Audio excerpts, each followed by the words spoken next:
சுவாமியே சரணமையப்பா. இந்த டைரி நம்ம சபரிமலையில் வாங்கின டைரி தாங்க. இந்த பதிவு ரொம்ப யூஸ்ஃபுல்லாக இருக்க போது எல்லா ஐயப்ப பக்தர்களுக்கும். மாதம் சபரிமலை திறப்பாங்கன்றது எல்லா ஐயப்ப பக்தர்களுக்கும் தெரியும், சில பேருக்கு தெரியாமல் இருக்கலாம்.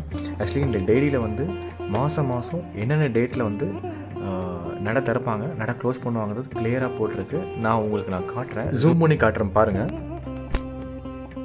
தள்ளி வச்சுக்கிறோம். இந்த பதிவு ஆக்சுவலி நான் அந்த வீடியோட எண்ட்லேயும் நான் உங்களுக்கு கிளியராக நான் கொடுத்துறேன், டிஸ்கிரிப்ஷனில் கொடுத்துறேன், நான் உங்களுக்கு காட்டுறேன். இப்போ ஆக்சுவலி வந்து இந்த நவம்பர் டிசம்பர் எல்லாமே முடிஞ்சிருச்சு. ஒரு நிமிஷம் நல்லா ஜூம் பண்ணி காட்டுறேன்.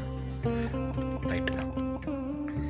இப்போ இந்த பிப்ரவரி மந்த் பார்த்தீங்கன்னாக்கா 12ஆம் ஓப்பன் ஆகுது, 17ஆம் க்ளோஸ் ஆகுது 2025. ஸோ அந்த மாதிரி மார்ச் மாதம் ஓப்பன் ஆகுது, எந்த டேட்டில் ஓப்பன் ஆகுது, 14ஆம் ஓப்பன் ஆகி 19ஆம் க்ளோஸ் ஆகுது. ஏப்ரல் மந்த் வந்து 1 ஏப்ரல் 1 நாள் ஓப்பன் ஆகுது, 2 நாள் ஓப்பன் ஆகுது. ஸோ 11ஆம் 10ஆம் 14ஆம். ஸோ இதெல்லாம் மென்ஷன் பண்ணியிருக்காங்க. இது மே மந்த் பார்த்தீங்கன்னாக்கா 14ஆம் ஓப்பன் ஆகுது, 19ஆம் க்ளோஸ் ஆகுது. மே 14ங்க, மே 19 க்ளோஸ் ஆகுது. அதே மாதிரி ஜூன் மாதம் பார்த்தீங்கன்னாக்கா 4/6 ஓப்பன் பண்ணி 5/6 க்ளோஸ் பண்ணுறாங்க. அதே ஜூன் மாதம் 14/6 ஓப்பன் பண்ணி 19/6 நட க்ளோஸ் பண்ணுறாங்க. ஜூலை மந்த் 16 ஓப்பன் பண்ணுறாங்க, 21 க்ளோஸ் பண்ணுறாங்க. ஆகஸ்ட் மந்த் வந்து 16/8 ஓப்பன் பண்ணி 21/8 க்ளோஸ் பண்ணுறாங்க. இது எல்லாமே மந்த்லி பூஜை, மாதம் பூஜை பண்ணுவாங்க இல்லையா, அதுதான். செப்டம்பர் மந்த் ஓணம் ஃபெஸ்டிவலுக்காண்டி ஓப்பன் பண்ணுறாங்க.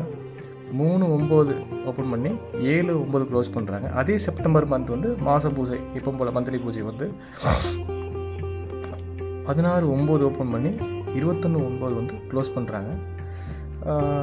அதுக்கப்புறம் எப்பவும் போல் தான் அவங்களுக்கு 17/10 ஓப்பன் பண்ணி 22/10 20/10 ஓப்பன் பண்ணுறாங்க, 21/10 க்ளோஸ் பண்ணுறாங்க. அது மற்றபடி கார்த்திகை மார்கழி எல்லாத்துக்கும் தெரிஞ்சுதான். இந்த இன்பிட்வீன் கேப்பில் இருக்க மாதத்துக்கு வந்து எப்பப்போ ஓப்பன் பண்ணுறாங்க, எப்பப்போ க்ளோஸ் பண்ணுறாங்க உங்களுக்கு நீங்கள் பார்த்துருப்பீங்க. இதோட கிளியரான இமேஜ் வந்து வீடியோட எண்டில் நான் கொடுக்குறேன், டிஸ்கிரிப்ஷன்லேயும் கொடுக்குறேன். கிளியரான இமேஜ் வந்து இந்த பதிவு வந்து உங்களுக்கு யூஸ்ஃபுல்லாக இருக்கும்னு நம்புகிறேன். இந்த மாதிரி யூஸ்ஃபுல்லான வீடியோஸ் வந்து அடுத்தடுத்த வீடியோஸில் வந்து நான் போடலான்னு இருக்கேன். மறக்காமல் நம்ம இன்பிளாக் சேனலை சப்ஸ்கிரைப் பண்ண மக்களே, அப்படியே பெல் ஐக்கனை டச் பண்ணிக்கங்க. அப்போ தான் அடுத்தடுத்து வரக்கூடிய வீடியோஸ் நோட்டிஃபிகேஷனாக வரும். இந்த மாதிரி யூஸ்ஃபுல்லான வீடியோஸ் ஃப்யூச்சரில் வந்து உங்களுக்கு வந்துகிட்டே இருக்கும். சப்போர்ட் பண்ணுங்கள் மக்களே, கீப் சப்போர்ட்டிங். தேங்க்யூ. சுவாமியே சரணமையப்பா.